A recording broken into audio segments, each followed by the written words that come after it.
I am honored today to have on the phone with me right now the former Secretary of State and the Democratic presidential candidate front-runner, Hillary Clinton. Secretary Clinton, how are you? I am terrific. Thanks so much, Frank. I'm delighted to be on your show. Well, thank you very much for being here. I have hours of conversation I'd like to have with you, but apparently I have less than 10 minutes. So let's get to the very first question. It's very important. Did you watch the Republican presidential debate last night or the finale of The Voice?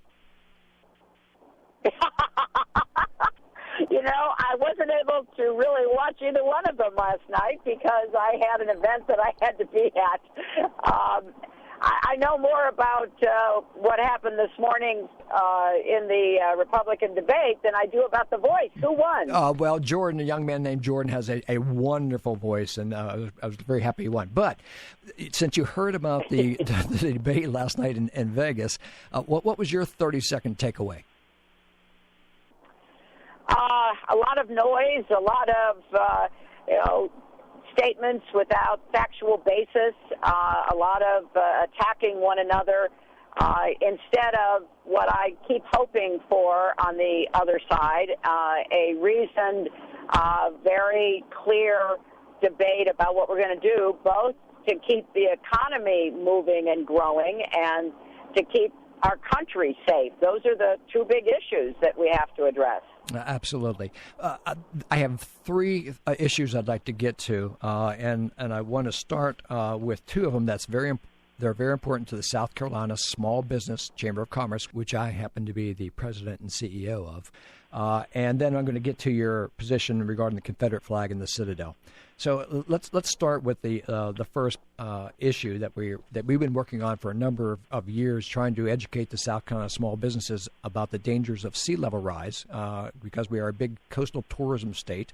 Most of that is a small business industry, so anything that impacts on that negatively, we have to be engaged in. So we are very supportive of the Clean Energy Plan put out by the EPA.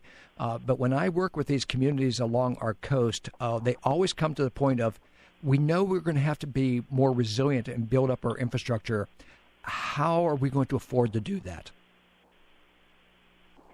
Well, that is a really important question, and I want to commend you for two reasons. One, I am a passionate advocate for small business. My dad was a small businessman, and I said repeatedly I want to be the best president for small business that you can imagine. And secondly, this question about how are we going to be more resilient has to be addressed now. I was pleased about the outcome in Paris. It was certainly historic to see what American leadership and the entire world could do to address this challenge. But now comes the hard work. And it's especially important for coastal areas on the East Coast, literally from Maine to the tip of Florida.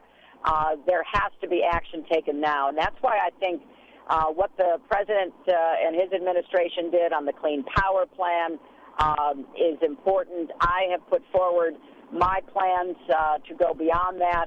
I want us to really invest heavily in wind and solar. I want us to look hard at how we're going to work with communities like the beautiful ones that I've had a chance to visit along the South Carolina coast to be more ready and resilient.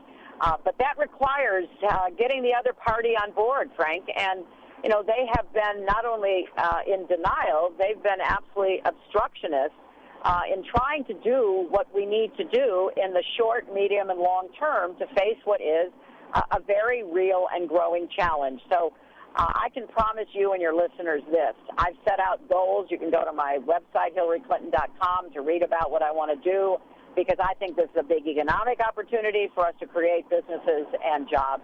And then I want us to come together as a country and look at those parts of our country that are particularly at risk and come up with a national effort, a plan where we pool public money, federal, state, local, where we pool private sector investments, because I think there's a lot we can do that will try to protect our coastal areas and also provide new sources of energy like wind and solar.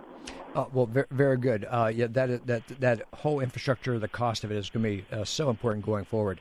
The second thing, Secretary Clinton, I'd like to bring up is that earlier today, I was at a press conference at our State House, along with other business organizations and individual business owners. We are opposing offshore drilling and seismic exploration for oil off the Mid-Atlantic states and including South Carolina. And I wanted to ask you, do you have a position on whether you are going to continue the Obama administration's concept of expanding to doing offshore drilling off our Mid-Atlantic coast, or do you have a plan on rescinding that to the Department of Interior and to the Bureau of Ocean Energy Management? This is a critical issue because our economy is so tied to tourism, and we want to keep it that way. Well, Frank, I am very skeptical about the need or the desire for us to pursue offshore drilling off the coast of South Carolina and frankly, off the coast of other, southeast states. I think there are real environmental risks associated with it, and I think it postpones the time when we all should be focused on what we're going to do to move away from fossil fuels toward clean, renewable energy. I know that we have to follow the science, and it has to be a systematic review of the risks and the benefits, but I would certainly expect to take a new and hard look about that, and it's important that we understand we are not going to drill our way out of our climate change, energy, and environmental problems, and we should not be betting either our economic or environmental futures on outdated energy strategies. So I think the coast of South Carolina should be looking at other options, using solar, using wind, before we open up fragile, protected, important areas to something as potentially risky as offshore drilling. Well, that's very great to hear. Thank you very much, Secretary Clinton. And now I do want to get to the issue you have regarding, and the South Carolina is dealing with, regarding the Confederate flag. And as you know, we did take the Confederate battle flag off of our State House grounds, and now you have come out calling for the Citadel to take down the Confederate battle flag. Would you like to discuss that? Well, look, I think everybody should, if they don't already, realize we have a long way to go to deal with systemic race and justice issues in America. And I was very encouraged and grateful that the state, under your governor's leadership, removed the Confederate battle flag from the Capitol after the horror of the hate crime against Mother Emanuel Church and the murders of 9 fine South Carolinian and Americans. I think the Confederate flag still flying in the chapel at the Citadel should be addressed in a similar way. Symbols of hate should be removed. We need to be doing everything we can to bring people together to address the larger problems of racism that still exist in our society. And there's a lot of work to do on that front. I've advocated criminal justice reform, an end to the era of mass incarceration. But we also have to take a very clear-eyed, common-sense approach to how we're going to create more education opportunities, raise wages.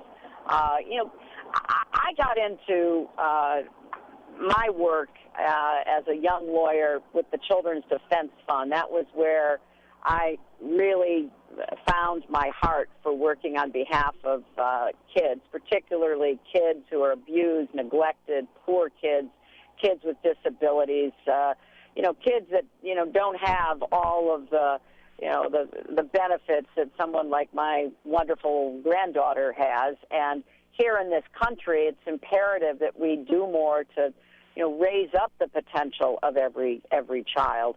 And a reminder that you're somehow not welcome, that there is still the vestigial racism that haunts us from our past, I think should be eliminated. So I have a great respect for the Citadel. I've known people who have graduated from there. They've made many contributions to our country, not only in the military, but in business and academia and other walks of life. And I would hope that they would find it in their hearts to remove the Confederate flag.